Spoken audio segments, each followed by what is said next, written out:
काल छावा पिक्चर बघितला. फर्स्ट डेचा रात्रीचा शो होता, म्हणजे 9चा 9:30चा रात्री 1 वाजता आलो मागे.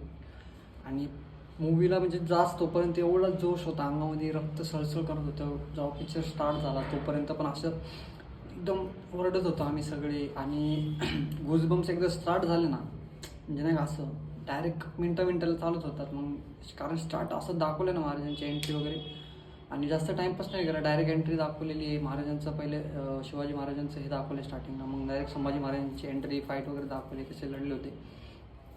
आणि पिक्चर पुढं जातो हळूहळू, आणि सगळे ओरडत असतात शिवाजी महाराज की जे. असं म्हणजे आपण पिक्चर बघायला गेलो कसं की जोशमध्ये असतो, मजा येते, एंटरटेन तर सगळे होतात. पण नंतर इंटरवल होतं, त्याच्यानंतर सीन स्टार्ट होतात ना, लास्टचे सीन जेव्हा येतो ना, की महाराजांनी किती काय काय वेदना सहन केल्यात आपल्यासाठी, स्वराज्यासाठी. ते आपण लहानपणापासून तर ऐकत आलेलो आहे, पण जेव्हा ते मोठ्या पडद्यावरती आपल्याला दिसतं ना समोर, थोडेफार आपण पहिले क्लिप पण बघितलेले आहेत की असं असं झालं वगैरे. पण तिथला जो एक्सपिरियन्स आहे, आवाज आणि ते सगळ्या गोष्टी, तर अख्खा थिएटर शांत असतो. अख्खा थिएटर कोणाचा कसलाही आवाज नसतो, एकदम सगळे फक्त पुढं वगैरे असतात, सगळे डोळे पुसतात. काही आवाज फक्त एवढाच येतो, कोण रडत असतो, कोण काय, म्हणजे एवढा इमोशनल सीन आहे ना. आपल्याला आपण जेव्हा बघतो ना ते समोरच, तर आपल्याला एखादी पिन जरी टोचली ना, की असं नॉर्मल जरी, तरी आपल्याला कसं होतं नाही का, एकदम किती म्हणजे आपल्याला लागलं पाहायला किंवा काय.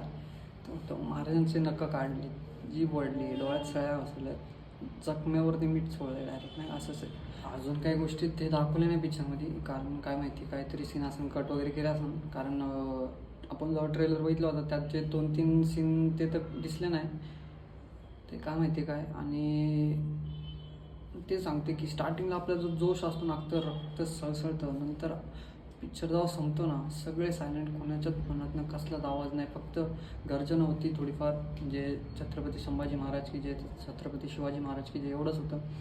त्यानंतर अख्खं थिएटरच्या बाहेर येतो आपण, सगळं होतं, पण कुणाच्याच तोंडातनं कसलाच आवाज नाही, एकदम शांत. कारण असं मी तर कधी नाही का, असं थिएटर तर कधी असं नाही का, मूवी संपल्यावर एवढं असं शांतता कधी बघितली नव्हती. कारण सगळे इमोशनल होऊन जातात, सगळ्यांच्या डोळ्यात पाणी येतं. किती म्हणजे घट्ट मनावाला जरी असेल ना, त्याच्याकडून एवढं जरी पाणी येतं डोळ्यामधनं. आणि बाकी ॲक्टिंग वगैरे पण लई क्लास आहे. विकी कौशल सरांना म्हणजे असं वाटतच नाही, ते तर आपल्याला वाटतं आपलेच महाराज आहे. एकदम एक्सपिरियन्स भारी आहे. तर तुम्ही नक्की जा, नक्की जावा छावा चित्रपट बघायला. तुम्ही जावा, फॅमिलीला न्या, छोट्या पोरांना न्या, त्यांना पण कळला पाहिजे महाराजांचा इतिहास काय होता. आणि ना बाकी काय नाही, मला